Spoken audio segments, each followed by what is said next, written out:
اس کے بعد پھر بٹن بند ہوں، اور بٹن بند ہونے کے بعد آپ اپنے پاؤں، دونوں پاؤں کے درمیان میں تقریباً 1 ہاتھ کا فاصلہ ہو، اور 1 ہاتھ کے فاصلے کے بعد دونوں پاؤں کی انگلیاں وہ آپ کی قبلہ رخ ہوں، نہ تو دائیں بائیں ہوں نہ بالکل قبلے سے منحرف ہوں، یعنی بیچ میں ہوں۔ لہٰذا آپ کے پاؤں کی انگلیاں قبلہ رخ ہوں اور آپ بالکل سیدھے طریقے سے کھڑے ہوں، ٹھیک ہے، نہ زیادہ جھکے ہوئے ہوں اور نہ زیادہ آپ بالکل ایسے ٹائٹ ہوں۔ لہٰذا سینے کو چوڑا کر کے یا پھر جھک کر قیام کرنا منع ہے۔ تو آپ بالکل سیدھے طریقے سے کھڑے ہو کر اپنے دونوں ہاتھوں کو نیت کرنے کے بعد ایسے قبلہ کی طرف کریں گے کہ ہاتھ کانوں کی لو تک اگر پہنچ سکتے ہوں تو پہنچا لیں، لہٰذا یہاں جہاں تک جا سکتے ہوں، اور اس کو آپ کانوں کی لو تک ہاتھ لگانے کے لیے اپنے سر کو آگے کرنا بھی ضروری نہیں ہے۔ لہٰذا بہت سارے لوگ نیت اس طرح کرتے ہیں، یہ بھی مناسب نہیں، اور بہت سارے لوگ ہاتھ ایسے اوپر کر لیتے ہیں، تو یہ بھی ایک غیر مناسب ہے۔ سنت طریقہ کیا ہے کہ آپ اپنے دونوں ہاتھوں کے ایسے اٹھائیں اور سیدھا کر کے لے جائیں اور کانوں تک قریب کر کے جہاں تک جا سکتا ہو، اس کے بعد اپنے ہاتھوں کو ناف کے نیچے باندھ لیں۔ یہاں میں ایک بات عرض کر دوں، میں آپ کو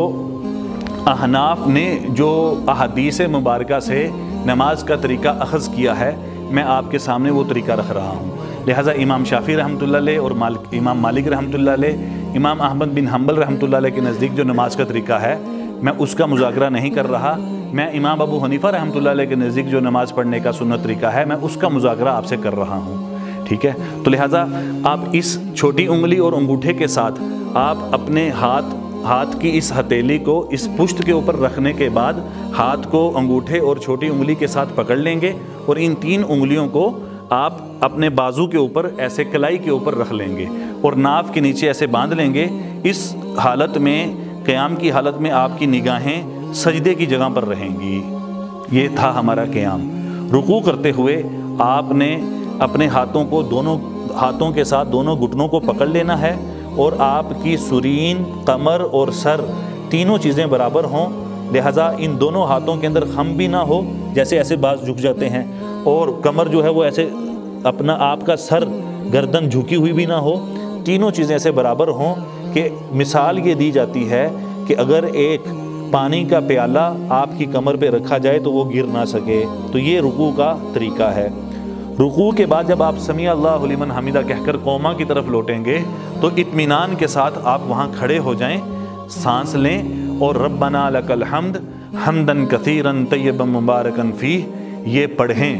یہ پڑھنے کے بعد پھر آپ سجدے کے اندر جائیں گے۔ سجدہ میں جاتے ہوئے عمومی طور پر جو غلطیاں ہوتی ہیں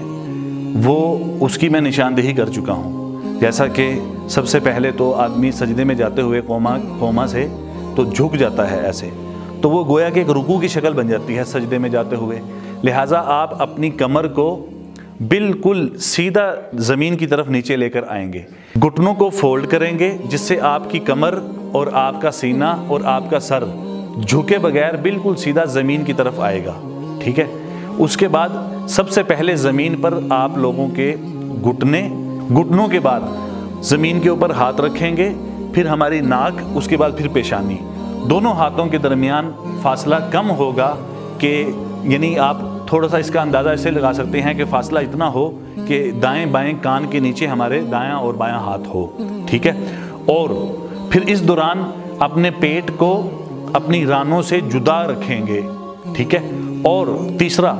اس کے بعد اپنی کوہنیوں کو زمین سے اٹھا کر رکھیں گے، زمین کے ساتھ بچھا کر، جیسے جانور زمین کے ساتھ اپنی ٹانگوں کو رکھ دیتا ہے،